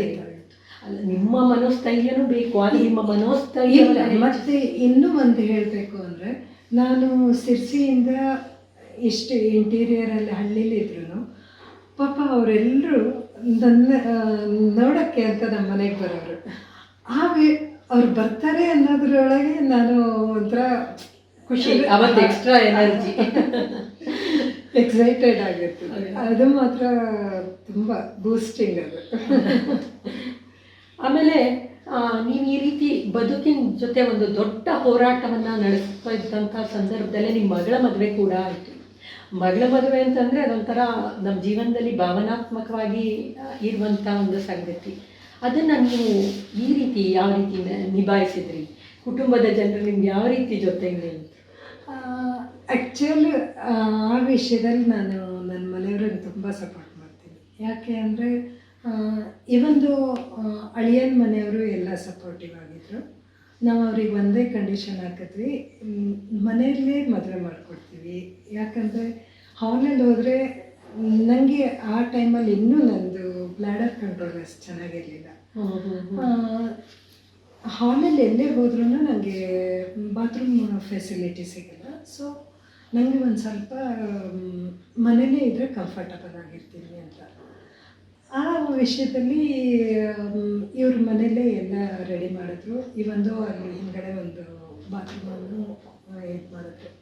ಅದಕ್ಕೆ ಸರಿಯಾಗಿ ನನ್ನ ಅಣ್ಣ ಏನು ಮಾಡ್ದೆ, ನಾನು ಹೇಳಿದೆ ಇಲ್ಲೇ ಮಾಡ್ತಾ ಇದ್ದೀವಲ್ವ, ಆದಷ್ಟು ನಮ್ಮದು ಹಳ್ಳಿ ಸ್ಟೈಲಲ್ಲಿ ಇರೋ ಗ್ರೀನರಿನ ಹೈಲೈಟ್ ಮಾಡೋ ಥರ ನನಗೆ ಮದುವೆ ಇದು ಮಾಡಬೇಕು ಅಂತ. ಸರಿ ಅಂತ ಒಂದು ಡೆಕೋರೇಷನಿಂದ ಹಿಡಿದು ಊಟ ತಿಂಡಿದೆಲ್ಲ ಯಾವುದೇ ತೊಂದರೆ ಇಲ್ಲದೆ ನೀವು ಎಲ್ಲ ನಾರ್ಮಲ್ ಥರನೇ ಈ ಚೇರ್ನಲ್ಲೇ ಮಗಳ ಮದುವೆಯನ್ನು ಕೂಡ ಮಾಡ್ಬೋದು. ಇವೊಂದು ನಾನು ಇನ್ನೂ ಖುಷಿಯಲ್ಲಿ ಹೇಳ್ತೀನಿ ಅಂದರೆ ಬಂದವರೆಲ್ಲ ಎಷ್ಟು ಚೆನ್ನಾಗಿ ಎಂಜಾಯ್ ಮಾಡಿದ್ರು. 3 ದಿನ ನಾವು ನಮ್ಮದು ಮೇನ್ ಏಮ್ ಇತ್ತು ಅಂದರೆ ಎಲ್ಲರೂ ನಿಯರೆಸ್ಟ್ ಆ್ಯಂಡ್ ಡಿಯರೆಸ್ಟ್ ಬರಬೇಕು, ನಮ್ಮಲ್ಲಿ ಉಳ್ಕೋಬೇಕು, ಎಲ್ಲ ಎಂಜಾಯ್ ಮಾಡಬೇಕು ಅಂತ. ಅವರು ಇಷ್ಟು ನನಗೆ ಕೇಟ್ರಿಂಗ್ ಅವ್ರ ಹೆಲ್ಪಿಂದಾಗಿ ನನಗೆ ಏನೇನೋ ತೊಂದರೆನೇ ಆಗಿಲ್ಲ ಹೇಳಬೇಕು ಅಂದರೆ. ಆಮೇಲೆ ಸೌಜನ್ಯ, ನಿಮ್ಮ ಬದುಕಿನ ಮತ್ತೆ ಈ ಮಗ್ಳ ಬಗ್ಗೆ ಮಾತಾಡಬೇಕು ಅಂತಂದರೆ ನೀವು ಅವತ್ತು ಮಾತಾಡ್ತಾ ಹೇಳಿದ್ರಿ, ನೀವು ತುಂಬ ಜನ ನಿಮಗೆ ಫೋನ್ ಮಾಡಿ ಸಜೆಷನ್ಸನ್ನು ಕೇಳ್ತಾ ಇರ್ತಾರೆ, ಹೇಗೆ ನಿಭಾಯಿಸ್ತಾ ಇದ್ದೀರಾ ನೀವು ಬದುಕನ್ನು. ನಾನು ಅಂದರೆ ಆ ಥರ ಸ್ಥಿತಿಗೆ ಒಳಗಾದವರು, ಯಾರೋ ಸೊಂಟ ಮುರಿತಕ್ಕೆ ಒಳಗಾದವರು, ಅದ್ರ ಬಗ್ಗೆನೂ ಹೇಳಬೇಕು ನೀವು. ಆಮೇಲೆ ಇನ್ನೊಂದು, ಈ ಒಬ್ಬರು ಈ ರೀತಿ ವೀಲ್ ಚೇರ್ನಲ್ಲಿ ಕೂರ್ತಾಗ ಅವ್ರಿಗೆ ಯಾವ ರೀತಿ ಆರ್ಥಿಕವಾಗಿ ಬೆಂಬಲ ಇಲ್ದಲೇ ಇದ್ದವರಿಗೆ ಖರ್ಚುಗಳು ನೀವು ಹೇಳ್ತಾ ಇದ್ರಿ ಅಲ್ವಾ, ಅದ್ರ ಬಗ್ಗೆ. ಆ್ಯಕ್ಚುಲಿ ಇಲ್ಲೇ ಸಿರ್ಸಿ ಇಶ್ಲೂರು ಬಕ್ನಳ್ಳಿಲಿ ಒಬ್ಬ ಹುಡುಗ ಇದ್ದಾನೆ, ಕೃಷ್ಣ ಅಂತ. ಆ ಹುಡುಗ ಒಂದು 4ನೇ ಕ್ಲಾಸ್ ಇರಬೇಕಾದ್ರೇ ಬಿದ್ದಿದ್ದ. ಅವನ ಬೆನ್ನ ಮೇಲೆ ಗೇಟ್ ಬಿದ್ದು ಅವನು ಬೆನ್ನ ಮೂಳೆ ಮಾಡ್ಕೊಂಡಿದ್ದ. 22 ಇಯರ್ಸ್ ಅವನು ಹಾಸಿಗೆ ಮೇಲೆ ಇದ್ದ. ಆಮೇಲೆ ಅವನು ರಿಹ್ಯಾಬಿಗೆ ಹೋದ ನಂತರ ಈಗ ಅವನು ತುಂಬಾ ಆ್ಯಕ್ಟಿವ್ ಆಗಿದ್ದಾನೆ. ಅವನಿಗೀಗ ನಿಜ ಅಂದರೆ ಅವಾಗ ಫಿಸಿಯೋಥೆರಪಿಯಿಂದ ಅವನ ಕಾಲೆಲ್ಲ ಸೊಟ್ಟಗಾಗಿ ಅವನಿಗೆ ನಡೆಯೋಕ್ಕಾಗಲ್ಲ, ಆದರೆ ವೀಲ್ ಚೇರ್ ಮಸ್ಟ್ ಅವನಿಗೆ. ಆ ಹುಡುಗ ಇಷ್ಟು ಅವನು ಫೀಲಿಂಗ್ ನನಗೆ ಶೇರ್ ಮಾಡ್ಕೋಬೇಕಾದ್ರೆ ನಂಗೆ ಅನಿಸುತ್ತೆ ಅಲ್ಲಿ ಜೆಂಡರ್ ಮುಖ್ಯನೇ ಅನ್ನಿಸ್ತಾ ಇಲ್ಲ. ನಾವು ಇಬ್ಬರು ಸೇಮ್ ಕ್ಯಾಟಗರಿ. ರಿಹ್ಯಾಬ್ ಸೆಂಟ್ರಲ್ಲಿ ಬ್ಲಾಡರ್ ಕಂಟ್ರೋಲ್ ಅದ್ರ ಬಗ್ಗೆ ಕೂಡ ಖಂಡಿತ ಅವರು ಅಲ್ಲೇನು ಮಾಡ್ತಾರೆ, ಅದಕ್ಕೆ CIC ಅಂತ ಕಲಿಸ್ತಾರೆ. ಅಂದರೆ ಫಸ್ಟ್ ಕೆಥೆಟ್ರ್ ಹಾಕಿರ್ತಾರೆ. ಆ ಕೆಥೆಟ್ರು ಮತ್ತು ಯೂರೋ ಬ್ಯಾಗನ್ನು ಕ್ಯಾರಿ ಮಾಡೋದು ತುಂಬ ಕಷ್ಟ. ಸೊ ನಮಗೇನು ಮಾಡ್ತಾರೆ, ನಾವು ತಗೊಳ್ಳೋ ನೀರನ್ನು ಇಂಟೇಕನ್ನು ನೋಡಿ ಅದ್ರ ಮೇಲೆ ಯೂರಿನ್ ಹೇಗೆ ಪಾಸ್ ಆಗ್ತಾ ಇದೆ ಅಂತ 3 hours 4 hours ಆ ಥರ ನಮಗೆ ಒಂದು ಕೆಥೆಟ್ರ್ ಕೊಟ್ಟು ಅದನ್ನು ಹಾಕ್ಕೊಂಡು ಯೂರಿನ್ ಬ್ಲಾಡರ್ ಖಾಲಿ ಮಾಡೋದು ಕಲಿಸ್ತಾರೆ. ಆದರೆ ಒಂದು ಆ ಕೆಥೆಟ್ರಿಗೆ ಈ ಇದರಲ್ಲಿ ಪುನಶ್ಚೇತನ ಕೇಂದ್ರದಲ್ಲಿ ಹೋದಾಗ ಅವ್ರು ಕೊಡ್ತಾರೆ ಸಬ್ಸಿಡೈಸ್ ರೇಟಲ್ಲಿ. ಇಲ್ಲದಿದ್ದರೆ ಮಾರ್ಕೆಟಲ್ಲಿ ತಗೊಳ್ಳೋದಾದರೆ 75 ಮಿನಿಮಮ್, ಮತ್ತು ಅದು 160 ತನಕ ಇದೆ. Okay, depend upon quality. ಆದರೆ ಅದು ಏನು ಅಂದರೆ 8 ದಿನ ಮ್ಯಾಕ್ಸಿಮಮ್ 10 ದಿನ ಒಂದು ಕೆಥೆಟ್ರ್ ಯೂಸ್ ಮಾಡ್ಬೋದು. ಆಮೇಲೆ ಮತ್ತೆ ಅದೇ ಅಂದರೆ ನೀವು ಹೇಳ್ತಾ ಇರೋದ್ರಿಂದ ಬರೀ ದೈಹಿಕವಾಗಿ ಮಾತ್ರವಲ್ಲ, ಆರ್ಥಿಕವಾಗಿ ಕೂಡ ಅವ್ರು ಯಾವ ರೀತಿ ಅಂದರೆ ಈಗ ಎಲ್ಲ ಚೆನ್ನಾಗಿರೋರಿಗೆ ಓಕೆ, ಆದರೆ ಎಷ್ಟು ಕಷ್ಟ ಪ್ರತಿಯೊಂದನ್ನು ಆ ರೀತಿ. ನಾನು ಅದೇ ಹೇಳೋದು, ನನ್ನ ಈ ಸ್ಪೈನಲ್ ಕಾರ್ಡ್ ಇಂಜುರಿಲಿ ನಾನು ನಿಜ ಲಕ್ಕಿ. ಯಾಕೆ ಅಂದರೆ ಬಿದ್ದ ಕೂಡಲೇ ನಂದು 24 hours ಇಲ್ಲಿಂದ ನಾನು ಕ್ಯಾರಿ ಮಾಡಿದ್ದು ತುಂಬ ಚೆನ್ನಾಗಿ ಹ್ಯಾಂಡಲ್ ಮಾಡಿದ್ದಾರೆ. ಮುದ್ದೆ ಮಾಡಿ ಕೂರಿಸೋದಾಗಲಿ ಏನು ಮಾಡಿಲ್ಲ, ಮಲ್ಕೊಂಡಂಗೆ ಕಾರಲ್ಲಿ ಶಿಫ್ಟ್ ಮಾಡಿದ್ದಾರೆ. ಅಲ್ಲಿಂದ ಮಣಿಪಾಲಿಗೂ ಸ್ಪೈನ್ ಬೋರ್ಡ್ ಹಾಕಿ ಕರ್ಕೊಂಡೋಗಿದ್ದಾರೆ. ಆಮೇಲೆ ನನಗೆ 6 month ಒಳಗೆ ಕೆಥೆಟ್ರ್ ತೆಗೆದ್ರು. ನಾನು ಹಾರ್ಡ್ಲಿ 1 ತಿಂಗಳು ಸೆಲ್ಫ್ ಕೆಥೆಟ್ರೈಸೇಷನ್ ಮಾಡಿಕೊಂಡು ಯೂರಿನ್ ಬ್ಲಾಡರ್ ಖಾಲಿ ಮಾಡಿದೆ. ಆಮೇಲೆ ನಾನೇ ಈಗ ನನಗೆ ಸೆನ್ಸೇಷನ್ ಗೊತ್ತಾಗುತ್ತೆ, ಹೋಗಿ ಮಾಡ್ಕೊಂಡ್ಬರ್ತೀನಿ. ಸುಮಾರು ಜನರಿಗೆ ಆ ಅವೇರ್ನೆಸ್ಸೇ ಇಲ್ಲದೆ ಅದೇನಾಗುತ್ತೆ, ಕಿಡ್ನಿ ಸ್ಟೋನ್ ಆಗುತ್ತೆ, ಇಲ್ಲ ಬೇರೆ ಬೇರೆ ತೊಂದರೆಗಳೆಲ್ಲ ಯೂರಿನರಿ ಶುರುವಾಗ್ತಾ ಹೋಗುತ್ತೆ, ಎಲ್ಲ ಶುರುವಾಗ್ತಾ ಹೋಗೋದಕ್ಕೆ ಮಾಡ್ತಾ ಇರೋದು. ಅದರಿಂದ ಇದನ್ನೆಲ್ಲ ಇದು ಮಾಡ್ಕೋಬೇಕು ಅಂತಂದರೆ ನೀವು ಹೇಳೋದು ಒಂದು ಪುನಶ್ಚೇತನ ಕೇಂದ್ರದಲ್ಲಿ ಹೋಗಿ ಒಂದ್ಸತಿ ಒಂದು ಟ್ರೈನಿಂಗ್ ಥರ ಏನು ಕೊಡ್ತಾರೆ ಅದನ್ನಷ್ಟಂತೂ ತಗೊಳ್ಳೇಬೇಕು. ಅಲ್ಲಿಂದ ನೀವು ಸಬ್ಸಿಡಿ ರೇಟ್ನಲ್ಲಿ ಕೂಡ ಅವರಿಗೆಲ್ಲ ಪ್ರೊವೈಡ್ ಮಾಡ್ತಾರೆ. ಹೌದು, ಅದು ಮಾಡ್ತಾರೆ. ಆದರೆ ಅದಲ್ಲದೆ ಗೌರ್ಮೆಂಟಿಂದ ಅವರಿಗೆ 1600 ತನಕ ಸಿಗುತ್ತೆ. ಯೂಶಲಿ ಅದು ಯಾವುದಕ್ಕೂ ಸಾಕಾಗಲ್ಲ. ಅದು ನೀವು ಹೇಳ್ತಾರೆ ನೋಡಿದ್ರೆ. ಮತ್ತು ಮೇಯ್ನ್ ಅಂದರೆ ಸ್ಪೈನಲ್ ಕಾರ್ಡ್ ಇಂಜುರಿಲಿ ಅವ್ರಿಗೆ ಏನಾಗುತ್ತೆ, ಹೊರಗೆ ಹೋಗಬೇಕು ಅಂದರೆ ಹೀಗೆ ಬಸ್ಸಲ್ಲಿ ಹೋಗೋಕ್ಕಾಗಲ್ಲ, ಆಟೋದಲ್ಲಿ ಹೋಗೋಕ್ಕಾಗಲ್ಲ, ಆ ಥರದ್ದೆಲ್ಲ. ಸೊ ಕಾಸ್ಟ್ಲಿ ಇದೆ ಅಂತ ಹೇಳೋಕ್ಕಾಗಲ್ಲ. ಮಹೇಶ್ ತೇಲನ್ ಅವರಿಗೆ ನಮಸ್ಕಾರ. ನಮಸ್ಕಾರ. ಇಷ್ಟೊತ್ತು ನಾವು ಈಗ ಸೌಜನ್ಯ ಅವರ ಹತ್ರ ಮಾತಾಡ್ತಾ ಇದ್ವಿ. ಅವ್ರು ಹೇಳಿದ್ರು ಅದೇ ಈ ಸಪೋರ್ಟ್ ತುಂಬ ಇತ್ತು ಅಂತ. ಬಟ್ ಬರೀ ಅಂದರೆ ಏನೋ ಒಂದು ಮಾರಲ್ ಸಪೋರ್ಟು ಅಥವಾ ಬೇರೆ ಥರ ಸಪೋರ್ಟ್ಗಿಂತ ಫೈನಾನ್ಷಿಯಲ್ ಆಗಿರ್ಬೋದು, ಬೇರೆ ಬೇರೆ ರೀತಿ ತೊಂದರೆಗಳು ಇದ್ದವ್ರಿಗೆ ಯಾವ ರೀತಿ ನಿಮ್ಮದೇನಾದ್ರು ಸಜೆಷನ್ನು, ನಿಮ್ಮ ಒಂದು ಅಭಿಪ್ರಾಯವನ್ನು ಈ ವಿಷಯದಲ್ಲಿ ಹೇಳಬೇಕು ಅಂತ. ಖಂಡಿತವಾಗಿ. ಈಗ ನಾವು ಲೈಫ್ ಪಾರ್ಟ್ನರ್ ಅಂದ ತಕ್ಷಣ ಒಂದು ಗಾಡಿಯ 2 ವೀಲ್ಗಳಿದ್ದಂಗೆ, ಒಂದು ವೀಲ್ ಕಟ್ಟಾದರೆ ಮತ್ತೊಂದು ವೀಲು ಓಡಲ್ಲ. ಆವಾಗ ಆ ವೀಲ್ ಸರಿ ಮಾಡಿಕೊಂಡೇ ನಾವು ಹೋಗಬೇಕಾಗುತ್ತೆ. ಅದಕ್ಕೆ ನಾನೇನು ಹೇಳ್ತಾ ಇದ್ದೀನಿ, ಗಂಡನಿಗೆ ಆರಾಮಿಲ್ಲ ಅಂದ ಅವ್ರ ಹೆಂಡತಿ ಹೇಗೆ ಸಪೋರ್ಟ್ ಮಾಡ್ತಾಳೆ, ಅವ್ರ ಹೆಂಡತಿಗೆ ಏನಾದ್ರು ಆರೋಗ್ಯದಲ್ಲಿ ಸಮಸ್ಯೆ ಆದಾಗ ಅಥವಾ ಅಪಘಾತಗಳಾದಾಗ it is his equal moral duty to support his life partner. ಇದು ನನ್ನ ಅಭಿಪ್ರಾಯ. ಯಾಕಂದರೆ ಹೆಣ್ಮಕ್ಳು ಒಂದೇ ಜೀವನದಲ್ಲಿ ಕಷ್ಟಪಡೋದಿಲ್ಲ, ಅದ್ರ ಜೊತೆಗೆ ಗಂಡಂದು ಅವರಿಗೆ ಸಪೋರ್ಟ್ ಇರಬೇಕಾಗತ್ತೆ. That ethics I am following, philosophy ನಾನು ಫಾಲೋ ಮಾಡ್ತಾ ಇದ್ದೀನಿ. ಒಂದು. ಎರಡನೇದು, ನೀವು ಫೈನಾನ್ಸ್ ಕೇಳಿದ್ರಿ. ಯಾವುದೇ ಒಂದು ಮನುಷ್ಯನ ಜೀವನದಲ್ಲಿ ಅವಘಡಗಳು ಯಾವತ್ತಾದರೂ ಯಾವುದೇ ಸಂದರ್ಭದಲ್ಲಿ ಯಾವುದೇ ರೂಪದಲ್ಲಿ ಬರ್ಬೋದು. ಅದಕ್ಕೆ ನಾವು ಆ ಹೊತ್ತಿಗೆ ಪ್ರಿಪೇರ್ ಆಗೋಕ್ಕಾಗಲ್ಲ. ಯಾಕಂದರೆ ಡಿಫೆನ್ಸಿವ್ ಆಗಿ ಕೆಲವೊಂದು ಮೆಷರ್ಸನ್ನು ನಾವು ಮಾಡಿಟ್ಕೊಳ್ಬೇಕಾಗ್ತದೆ. ಅದಕ್ಕೆ ಎಸ್ಪೆಷಲಿ ಮೆಡಿಕಲ್ ಇನ್ಶೂರೆನ್ಸ್. ಒಬ್ಬ ಮನುಷ್ಯನ ಇದರಲ್ಲಿ ಮೆಡಿಕಲ್ ಎಮರ್ಜೆನ್ಸಿಗಳು ಯಾವತ್ತೂ ಬರ್ಬೋದು. ಮೇ ಬಿ ಈ ಥರ ಸ್ಪೈನಲ್ ಕಾರ್ಡ್ ಇಂಜುರಿ ಇರ್ಬೋದು, ಕಿಡ್ನಿ ಪ್ರಾಬ್ಲಮ್ ಇರ್ಬೋದು, ಹಾರ್ಟ್ ಪ್ರಾಬ್ಲಮ್ ಇರ್ಬೋದು, ಏನೋ ಬರ್ಬೋದು.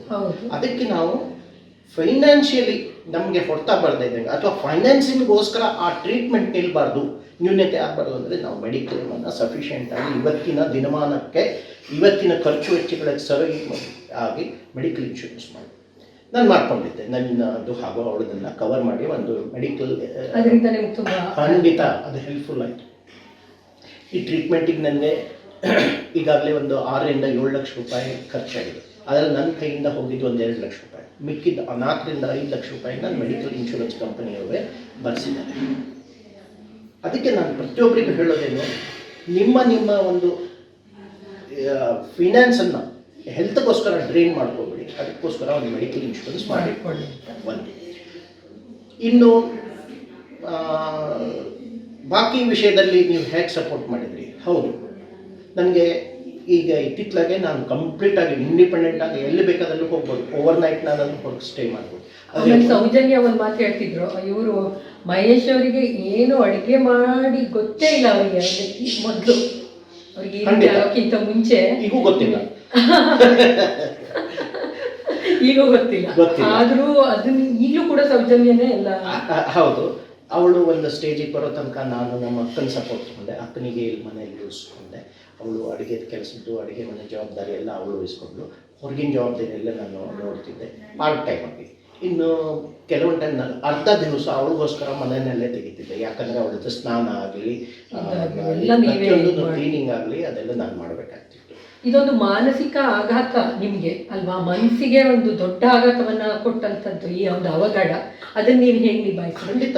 ಒಬ್ಬ ಮನುಷ್ಯನಿಗೆ ನೀವು ಸ್ಪೀಡಲ್ಲಿ ಹೋಗ್ತಾ ಇರೋ ಗಾಡಿಗೆ ಸಡನ್ನಾಗಿ ಬ್ರೇಕ್ ಹಾಕಿದಾಗ ಎಲ್ಲರದು ಹೇಗಾಗತ್ತೋ ನೀವು ಹಾಗೆ ಜರ್ಕ್ ಹೊಡೋದಕ್ಕಾಗತ್ತಲ್ಲ. ಅಥವಾ ನಾವು ನಡೀತಾ ಇರ್ತೀವಿ ಒಂದು ಬೆಳಕಿರೋ ಕೋಣೆಯಲ್ಲಿ, ಸಡನ್ನಾಗಿ ಕರೆಂಟ್ ಹೋದಾಗ ಎಲ್ಲರಿಗೂ ಕಣ್ಣು ಮೊಬ್ಬತ್ತಂಗೆ ಆಗ್ತದೆ. ಯಾಕೆ ಏನು ತೋಚೋದಿಲ್ಲ, ಆದರೆ ನೆಕ್ಸ್ಟ್ ಮಿನಿಟಿಗೆ ಏನೇನೋ ಕಾಣಿಸ್ಲಿಕ್ಕೆ ಸ್ಟಾರ್ಟ್ ಆಗುತ್ತೆ ನಿಮಗೆ. ಹಾಗೆ ಒಂದು ಕ್ಷಣ ಎಲ್ರಿಗೂ ಆದಂಗೆ ನನಗೂ ಕೂಡ ಕತ್ಲಿನಲ್ಲಿ ಏನೂ ಕಾಣಿಸದೇ ಇದ್ದಾಗ ಆಯಿತು. ಹೌದು, ಅವ್ರಿಗೆ ಮಾತ್ರ ಅಲ್ಲ, ಕುಟುಂಬದ ಸದಸ್ಯರಿಗೂ. ಯಾಕಂದ್ರೆ ಒಂದು ಸುಗಮವಾಗಿ ಒಂದು ಹೈವೇಲಿ ಹೋಗ್ತಾ ಇರೋ ಗಾಡಿಗೆ ಸಡನ್ ಆಗಿ ಏನೋ ಅಡ್ಡ ಬಂದಾಗ ಬ್ರೇಕ್ ಹೋಯ್ತು, ಅಥವಾ ಅಲ್ಲಿ ಹೆಡ್ಲೈಟ್ ಹೋದಾಗ ನಮ್ಗೆ ಕಣ್ಣಿಗೆ ಕತ್ಲೆ ಬಂದಾಗ ಆಗುತ್ತೆ. ಅದೇ ಥರ ಆಯಿತು ನನಗೂ ಕೂಡ. ಸೆಕೆಂಡ್ ಮಿನಿಟಲ್ಲಿ ನಾವು ಅದನ್ನು ಓವರ್ಕಮ್ ಮಾಡ್ಕೊಂಡು. ಯಾಕಂದರೆ ನನಗೆ ಸ್ವಲ್ಪ ಈ ಥರದ ಎಮರ್ಜೆನ್ಸಿಗಳನ್ನೆಲ್ಲ ಈ ಹಳ್ಳಿಯಲ್ಲಿ ನೋಡಿ ಅಭ್ಯಾಸ ಇದೆ. ಇದೇನು ನನಗೇನು ಹೊಸತಲ್ಲ. ಇಲ್ಲಿ ಬೇಕಾದಷ್ಟು ಜನರದ್ದು ಹೆಲ್ತ್ ಎಮರ್ಜೆನ್ಸಿಯನ್ನು ನೋಡಿದ ಅವರು ನನ್ನ ಕಣ್ಣೆದುರಿಗೆ ಕಷ್ಟಪಟ್ಟಿದ್ದು ಸತ್ತಿದ್ದು ನೋಡಿದ್ದೇನೆ. ಕೆಲವರು ನನ್ನ ಕಾರಲ್ಲಿ ನಾನು ಅವ್ರಿಗೆ ಕರ್ಕೊಂಡು ಹೋಗಬೇಕಾದ್ರೆ ಅವ್ರಿಗೆ ಡೆಲಿವರಿ ಆಗಿದ್ದು ಇದೆಲ್ಲ ಎಮರ್ಜೆನ್ಸಿ ಸಿಚುವೇಶನ್ ನಾನು ಕಣ್ಣಿಗೆ ನೋಡಿದ್ದಕ್ಕೆ ಇದು ಹೊಸದೇನ. ಅಂದರೆ ಒಂದ ಕ್ಷಣದಲ್ಲಿ ನನ್ನ ಹೆಂಡತಿಗೆ ಈಗ ಆಯ್ತಲ್ಲ ಅನ್ನೋದು ಮನಸ್ಸಿಗೆ ಬಂದೇ ಬರುತ್ತದೆ. ಅದು ಮಾಮೂಲು, ಎಲ್ಲ ಒಂದು ಮನುಷ್ಯನಿಗೆ ಅದು ಮನಸ್ಸಿನಲ್ಲಿ ಅದು ಬರೋದು ಮಾಮೂಲಿ. ಬದುಕು ಯಾವ ರೀತಿ ಸ್ವೀಕಾರ ಮಾಡಬೇಕು. Accept the situation as it is. Automatically ನಿಮಗೆ ಮುಂದೆ ವೇ ಔಟ್ ಹೇಗೆ ಅಂತ ಗೊತ್ತಾಗುತ್ತೆ. ಪಾಸಿಟಿವ್ ವೇದಲ್ಲಿ ಮುಂದೆ ಹೋಗಿ ಡಾಕ್ಟ್ರು ಇರ್ತಾರೆ ನಿಮ್ಮ ಜೊತೆಗೆ. ನನಗೂ ಕಷ್ಟ ಆಯ್ತು ಮಾನಸಿಕವಾಗಿ, ನೀವು ಹೇಳ್ದಂಗೆ ಅಲ್ಲೇ ನನ್ನ ಮಣಿಪಾಲ್ ಹಾಸ್ಪಿಟಲ್ನಲ್ಲಿ ಅಲ್ಲಿಯ ಡಾಕ್ಟರ್ ಹೆಲ್ಪ್ ತಗೊಂಡು ಕೌನ್ಸಿಲಿಂಗ್ ಮಾಡಿಸ್ಕೊಂಡು ಅದನ್ನು ಹೊರಗೆ ಬಂದ್ವಿ. ಆ ಥರ ಇಲ್ಲ ಅಂದರೆ ಖಂಡಿತವಾಗಿ ಲೈಫ್ ಪಾರ್ಟ್ನರ್ ಆಗಿ ಅಥವಾ ಸಂಬಂಧಿಕರು ಖಂಡಿತವಾಗಿ ನೀವು ಹೇಳಿದಾಗ ಮಾನಸಿಕ ಖಿನ್ನತೆಗೂ ಹೋಗುವಂಥ ಚಾನ್ಸಸ್ ಇದೆ. ಪೇಷಂಟು ಹೋಗೋ ಸಾಧ್ಯತೆ ಇದೆ. ನಮ್ಮ ಇದರಿಂದ ಅವರು ಬೇಕಾಗ್ಬಿಡ್ತಾರೆ. ಬರೀ ಒಬ್ರು ಮಾತ್ರ ಅಲ್ಲ, ನಾವೆಲ್ಲರೂ ಸೇರಿ it is a team work. ಖಂಡಿತ ರಿಲೇಟಿವ್ಸ್ ಫ್ರೆಂಡ್ಸ್ ಇರಬೇಕು ಅನ್ನೋದಕ್ಕೆ ಉದಾಹರಣೆ ಇದು. ಯಾಕೆ ರಿಲೇಟಿವ್ಸು ಫ್ರೆಂಡ್ಸು ನಮ್ಮ ಜೊತೆಗೆ ಇರಬೇಕು ಅಂದರೆ ಡಾಕ್ಟರ್ಸ್ ಎಲ್ಲರೂ ಇರಬೇಕು ಅಂದರೆ. ಆಮೇಲೆ ನಮ್ಮ Rotary relationship with all the doctors, Rotary relationship with another non medical ಇದು ಪ್ರತಿಯೊಬ್ಬರು ನನಗೆ ಆ ಥರ ಒಂದು ಯಾವುದೋ ಒಂದು ರೀತಿಯಲ್ಲಿ ಅವ್ರು ಸಪೋರ್ಟ್. ಈಗ ಡಾಕ್ಟರ್ಸ್ ಆದರೆ ಡೈರೆಕ್ಟ್ ಅವರು ಸರ್ಜರಿ ಮಾಡೋದ್ರಲ್ಲೋ ಅಥವಾ ಎಕ್ಸ್ರೇ ಹೊಡೆಯೋದ್ರಲ್ಲೋ ನಮ್ಗೆ ಹೆಲ್ಪ್ ಮಾಡಿರ್ಬೋದು, ಅಥವಾ ಸ್ಕ್ಯಾನಿಂಗ್ ಮಾಡೋದ್ರಲ್ಲಿ ಹೆಲ್ಪ್ ಮಾಡಿರ್ಬೋದು, ಅಪಾಯಿಂಟ್ಮೆಂಟ್ ಕೊಡೋದ್ರಲ್ಲಿ ಸ್ವಲ್ಪ ನಮಗೆ ಪ್ರಯಾರಿಟಿ ಕೊಟ್ಟು ಒಳಗೆ ಕರ್ಕೊಂಡಿರ್ಬೋದು, ಅದೆಲ್ಲ ಆಯಿತು. ಬಟ್ ನಾನ್ ಮೆಡಿಕಲ್ ಪರ್ಸನಲ್ಸ್ ಕೂಡ ನನಗೆ ತುಂಬ ಹೆಲ್ಪ್ ಮಾಡಿದ್ದಾರೆ, ಮಾರಲಿ ಸಪೋರ್ಟ್ ಮಾಡೋ ಮೂಲಕ ಭಾಳ ಜನ. ಅದನ್ನು ನಾನು ವರ್ಡ್ಸಲ್ಲಿ ಎಕ್ಸ್ಪ್ರೆಸ್ ಮಾಡೋಕ್ಕಾಗಲ್ಲ, ಅದು ನನ್ನ ಅನುಭವದಲ್ಲೇ ಬರುತ್ತೆ. ಬಟ್ ಖಂಡಿತವಾಗಿ ನನಗೆ ರೋಟರಿಯ ಫ್ರೆಂಡ್ಸು, ಯಾಕಂದ್ರೆ ನನ್ನ ಮದುವೆ ಹೊತ್ತಿಗೆ ಪ್ರತಿಯೊಬ್ಬರು ಮನೆಗೆ ಕರೀಲಿಕ್ಕೆ ಹೋದಾಗ ಅವ್ರು ಹೇಳಿದ್ರು, ಕರೀಲಿಕ್ಕೆ ಅಂತ ಬರಬೇಡಿ, ನೀವು ಒಂದು ವಾಟ್ಸಪ್ ಮೆಸೇಜ್ ಹಾಕಿದ್ರೆ ಸಾಕು ಬರ್ತೀವಿ ಅಂತ. ಅಷ್ಟು ನನ್ನ ಮೇಲೆ ಪ್ರೀತಿ ಇಟ್ಟಿದ್ದೇನಿದೆಯಲ್ಲ, ಅದು ಖಂಡಿತವಾಗಿ ನಾನು ಮರೆಯೋಕ್ಕಾಗಲ್ಲ ಈ ಜನ್ಮದಲ್ಲಿ. ಆಮೇಲೆ ಇನ್ನೊಂದು ಮಾತು, ನೀವು ಈ ಮನೆಯೊಳಗೆ ಬಂದ ಕೂಡಲೇ ಸೌಜನ್ಯ ಅವರೇ ಅಡುಗೆ ಪ್ರಿಪೇರ್ ಮಾಡ್ಕೊಳ್ಳಿಕ್ಕೆ ಇರ್ಬೋದು, ಫ್ರಿಜ್ಜಿಂದ ಅವರೇ ಏನು ಬೇಕೋ ಅದನ್ನು ತೆಗೆದುಕೊಳ್ಳಿಕ್ಕೆ, ಡೈನಿಂಗ್ ಟೇಬಲ್ ಮೇಲೆ ಇಡ್ಲಿಕ್ಕಾಗಲಿ, ಆಮೇಲೆ ಸ್ಟೋರ್ ರೂಮಿಂದ ಏನಾದರೂ ತರಲಿಕ್ಕೆ, ಪಾತ್ರೆ ತೊಳಿಲಿಕ್ಕೆ, ಇವನ್ ಅಲ್ಲಿ ವಾಷಿಂಗ್ ಮೆಷಿನ್ ಅದೆಲ್ಲನೂ, ಆಮೇಲೆ ಬಾತ್ರೂಮ್ ಕೂಡ ತೋರಿಸಿದ್ರಿ, ಯಾವ ರೀತಿ ರೀಡಿಸೈನ್ ಮಾಡಿದ್ದೀರಿ, ರಿನೋವೇಷನ್ ಯಾವ ರೀತಿ ಆಯಿತು ಮನೆಯದು ಅಂಥೇಳಿ, ಅದನ್ನೆಲ್ಲ ನೀವೇ ಡಿಸೈನ್ ಮಾಡಿದ್ರಿ ಅಂತ ಹೇಳಿದ್ರಿ. ನಿಮಗೆ ಆ ಐಡಿಯಾ ಅಂದರೆ ಯಾವಾಗ ಬಂತು, ಮತ್ತು ನೀವು ಅದನ್ನು ಈ ಮೊದಲೇ ಎಲ್ಲಾದರೂ ಪ್ಲ್ಯಾನ್ ಮಾಡಿದ್ರ, ಅಂದರೆ ಬೇರೆ ಕಡೆ ಎಲ್ಲಾದರೂ ಮನೆಗೆ? ಇಲ್ಲ, ನಾನು ಬೇಸಿಕಲಿ ನಂದು ಅಗ್ರಿಕಲ್ಚರ್ ಇಂಜಿನಿಯರಿಂಗ್ ಆಗಿದೆ. ಅದರಲ್ಲಿ ನಮಗೆ ಕೆಲವೊಂದು ಸಿವಿಲ್ ಇಂಜಿನಿಯರಿಂಗ್ ಕಾನ್ಸೆಪ್ಟು ಬರುತ್ತೆ. ನನ್ನ ಫ್ರೆಂಡು ಪ್ಲಸ್ ಅವರು ಸಿವಿಲ್ ಕಾಂಟ್ರಾಕ್ಟು ಮಾಡ್ತಾರೆ ಇಲ್ಲೇ ಪಕ್ಕದ ಒಂದು ಗುರುಪ್ರಸಾದ್ ಅಂತ ಹೇಳಿ. ನಾನು ಅವ್ರ ಹೆಲ್ಪು ತೊಗೊಂಡೆ. ಒಂದು ಎರಡನೇದು ನನಗೆ ಹೇಗೆ ಬೇಕು ಅಂತ ಹೇಳಲಿಕ್ಕೆ ಅವರಿಗೆ, ಅವ್ರ ಡಿಸೆಬಿಲಿಟಿಗೆ ತಕ್ಕ ಹಾಗೆ ನಮ್ಗೆ ಏನು ಬೇಕು ಅದನ್ನು ಅವ್ರಿಗೆ ಲಿಸ್ಟ್ ಮಾಡಿಕೊಟ್ಟೆ. ನಮಗೆ ಈ ಥರದ ಪ್ಲ್ಯಾಟ್ಫಾರ್ಮ್ ಮಾಡಬೇಕು, ಈ ಥರ ಹೈಟಿನ ಸ್ವಿಚ್ಗಳು ಬೇಕು, ಈ ಥರ ಟ್ಯಾಪ್ಸ್ಗಳು ಬೇಕು. ಸೊ ಅದನ್ನೆಲ್ಲ ಮೆಜರ್ಮೆಂಟ್ಸ್ ಕೊಡಬೇಕು ಅಂದರೆ ಇದಕ್ಕೆ ಗೈಡೆನ್ಸ್ ಇರುತ್ತೆ. ಯಾರ್ದು? ಈ ರಿಹ್ಯಾಬಿಲಿಟೇಷನ್ನಲ್ಲಿ ಅಲ್ಲಿ ಆಕ್ಯುಪೇಷನಲ್ ಥೆರಪಿಸ್ಟ್ ಅಂತ ಇರ್ತಾರೆ. ಅವರು ಆಕ್ಯುಪೇಷನಲ್ ಥೆರಪಿಸ್ಟು ನಮ್ಮ ಮನೆಯ ವಿಡಿಯೋ ನೋಡಿ ಆ್ಯಕ್ಚುಲಿ ಅವ್ರ ಮನೆಗೆ ಬಂದು ವಿಸಿಟ್ ಮಾಡಬೇಕು ಅಂತ ಇರುತ್ತೆ. ಬಟ್ ಮಣಿಪಾಲದಿಂದ ಇಲ್ಲಿಗೆ ಬರೋ ತನಕ ಅದೆಲ್ಲ ತುಂಬ ಕಂಬರ್ಸಮ್ ಪ್ರೋಸೆಸ್ ಅಂತ ನಾವೇನು ಮಾಡಿದ್ವಿ, ಮನೆಗೆ ವಿಡಿಯೋ ಮಾಡಿ ಕಳಿಸಿದ್ವಿ ಅವರಿಗೆ. ಅವ್ರು ಈ ಥರ ಮಾಡ್ಕೊಡಿ ಹೌದು, ಖಂಡಿತವಾಗಿ ನಮ್ಮ ಸ್ವಿಚ್ ಬೋರ್ಡ್ ಮೇಲ್ಗಡೆ ಇದ್ದದನ್ನು ನಾವು ಕೆಳಗಡೆ ಇಟ್ಟಿದ್ದೀವಿ. ಮೊಬೈಲಿಗೆ ಅಲ್ಲಿ ನೋಡಿ, ಅಲ್ಲಿ ಮೊಬೈಲ್ ಚಾರ್ಜರ್ ಆ ಪಾಯಿಂಟ್ಸ್ ಎಲ್ಲ ಇಲ್ಲಾಗಿತ್ತು. ನಮ್ಮದು ಮೊಬೈಲ್ ಹೋಲ್ಡರ್ಗಳನ್ನು ಇಟ್ಟಿದ್ದೀವಿ. ಹೌದೌದು, ಖಂಡಿತವಾಗಿಯೂ ಕೆಲವೊಂದು ಡಿಸೆಬಿಲಿಟಿಗೆ ನಮ್ಮ ಸಿವಿಲ್ ಚೇಂಜಸ್ಸು ಬೇಕಾಗುತ್ತೆ. ಮನೆಗೆ ರ್ಯಾಂಪ್ ಇಲ್ಲಾಗಿತ್ತು, ಬಾತ್ರೂಮಿಗೆ ರ್ಯಾಂಪ್ ಇಲ್ಲಾಗಿತ್ತು, ಬಾತ್ರೂಮಿಗೆ ರ್ಯಾಂಪ್ ಮಾಡ್ಕೊಂಡ್ವಿ. ಅವಳಿಗೆ ನಿಂತ್ಕೊಂಡು ಸ್ನಾನ ಮಾಡೋಕ್ಕಾಗಲ್ಲ, ಕೂತ್ಕೊಂಡೇ ಮಾಡಬೇಕು, ಅದಕ್ಕೆ ಒಂದು ಪ್ಲಾಟ್ಫಾರ್ಮ್ ಮಾಡಿದ್ವಿ. ಆ ಪ್ಲಾಟ್ಫಾರ್ಮ್ ಸುಮ್ಮನೆ ಆಗಲ್ಲ, ಸ್ಮೂತ್ ಆಗಿರಬೇಕು, ಗ್ಲಾಸ್ ಫಿನಿಶ್. ಅಂದರೆ ಸೌಜನ್ಯ ಅವರು ಸ್ವತಂತ್ರವಾಗಿ ನಡೆಸಲಿಕ್ಕೆ ಏನು ಬೇಕೋ ಆ ಅನುಕೂಲತೆಯಿಂದ ನಾವು ಮಾಡಿಕೊಂಡ್ರೆ ನಮ್ಮ ಇಂಜಿನಿಯರಿಂಗ್ ಟೆಕ್ನಾಲಜಿ ಏನಿದೆ ಅದ್ರ ಉಪಯೋಗ ತಗೋಬೇಕು. Luckily I am blessed with engineering education. ನನಗೆ ಆದ್ದರಿಂದ ಅದೊಂದು ಆ್ಯಡ್ ಆನ್ ಆಯಿತು. ಪ್ರತಿಯೊಬ್ಬರು ಸ್ಪೈನಲ್ ಇಂಜುರಿ ಆದವ ಮಾಡುವಂಥ ದೊಡ್ಡ ತಪ್ಪೇನು ಕೇಳಿದರೆ, ಈಗ ಬಿದ್ದಿರ್ತಾನೆ ಒಂದು ಮನುಷ್ಯ, ಅವನಿಗೆ ಸ್ಪೈನಲ್ ಇಂಜುರಿ ಆಗಿದೆಯೋ, ಬ್ರೈನ್ ಇಂಜುರಿ ಆಗಿದೆಯೋ, ಕೈ ಮುರಿದಿದೆಯೋ, ಕಾಲು ಮುರಿದಿದೆಯೋ ಗೊತ್ತಾಗಲ್ಲ. ಅವ್ನು ಅನ್ಕಾನ್ಷಿಯಸ್ ಸ್ಟೇಜಲ್ಲಿ ಇರ್ತಾನೆ. ಎತ್ಕೊಂಡು ಹೋಗೋದು ಕೂಡ ಸೈಂಟಿಫಿಕ್ ಆಗಬೇಕು ಅವರಿಗೆ. Handling the patient it's scientific job. ನಾವು ಲಕ್ಕಿಲಿ ಅದು ನಮ್ಗೆ ಗೊತ್ತಿಲ್ಲ ಅಂದೋ ಇಲ್ಲಿ ನಾವು ಮಾಡಿದ್ವಿ. ಅವಳಿಗೆ ಬೆಡ್ಶೀಟಲ್ಲಿ ಹಾಕಿ ಮಲಗಿಸಿ ಕಾರಲ್ಲಿ ಮಲಗಿಸಿ ಕರ್ಕೊಂಡು ಹೋದ್ವಿ. ನನ್ನ ಓಮನಿಯಲ್ಲಿ ಮಲಗಿಸಿ ಕರ್ಕೊಂಡು ಹೋದ್ವಿ. ಒನ್ಸ್ ನಾವು ಒಂದು ಮೆಡಿಕಲ್ ಸೆಂಟ್ರಿಗೆ ಅಂದರೆ DSS ಹಾಸ್ಪಿಟ್ಲಿಗೆ ಅವ್ರು ನಾವು ರೀಚ್ ಆದ್ವಿ. ಅಲ್ಲಿ ಡಾಕ್ಟ್ರು ಇದನ್ನು ಡಯಾಗ್ನೋಸಿಸ್ ಮಾಡಿ ಅದು ಸ್ಪೈನಲ್ ಕಾರ್ಡ್ ಇಂಜುರಿ, ಇದಕ್ಕೆ ಇನ್ನು ಮುಂದೆ ಸ್ಪೈನಲ್ ಕಾರ್ಡನ್ನು ಡಿಸ್ಟರ್ಬ್ ಮಾಡೋಂಗಿಲ್ಲ ಅಂತ ಹೇಳಿ ಸ್ಪೈನ್ ಬೋರ್ಡ್ ಅಂತ ಅದರಲ್ಲಿ ಕಂಪ್ಲೀಟ್ ಬಾಡಿಯನ್ನು ಕಟ್ತಾರೆ. ಆಮೇಲೆ ಅದನ್ನು ಹೈಯರ್ ಸೆಂಟ್ರಿಗೆ ಶಿಫ್ಟ್ ಮಾಡಲಿಕ್ಕೆ ಹೇಳ್ತಾರೆ. ಅಲ್ಲಿ ತನಕ ಅದಕ್ಕೆ ಬೇಕಾಗಿರುವಂಥ ಆ್ಯಂಬುಲೆನ್ಸನ್ನು ನಾವು ಸೆಟ್ ಮಾಡ್ಕೊಂಡ್ವಿ. ಯಾಕಂದರೆ ಅವ್ರು ಡಾಕ್ಟ್ರ್ ಹೇಳ್ತಾರೆ ಶಾರ್ಟ್ ಆ್ಯಂಬುಲೆನ್ಸ್ ನಡೆಯಲ್ಲ, ಲಾಂಗ್ ಆ್ಯಂಬುಲೆನ್ಸೇ ಬೇಕು. ಸೊ ಲಾಂಗ್ ಆ್ಯಂಬುಲೆನ್ಸ್ ಬರೋ ತನಕ ನಾನು ಅರ್ಧ ಮುಕ್ಕಾಲು ಗಂಟೆ ವೆಯ್ಟ್ ಮಾಡಬೇಕಾಯಿತು. ಅಲ್ಲಿ ತನಕ ಡಾಕ್ಟ್ರು ಅದಕ್ಕೆ ಒಂದು ಫಸ್ಟ್ ಏಡ್ ಇಂಜೆಕ್ಷನ್ ಕೊಡ್ತಾರೆ. ಅಂದರೆ ಆ ಸ್ಪೈನಲ್ ಎಡಿಮಾ ಏನಿರುತ್ತೆ ಅದು ಆ ನರಗಳನ್ನು ಇನ್ನೂ ಡ್ಯಾಮೇಜ್ ಮಾಡುತ್ತೆ. ಆ ಸ್ಪೈನಲ್ ಎಡಿಮಾ ಇಳಿಸೋಗೋಸ್ಕರ ಒಂದು ಇಂಜೆಕ್ಷನ್ ಕೊಡ್ತಾರೆ. 45 ನಿಮಿಷ ಇಂಟರ್ವಲ್ನಲ್ಲಿ 2 ಇಂಜೆಕ್ಷನ್ಸ್ ಕೊಡ್ತಾರೆ. Each injection will cost about 3,000.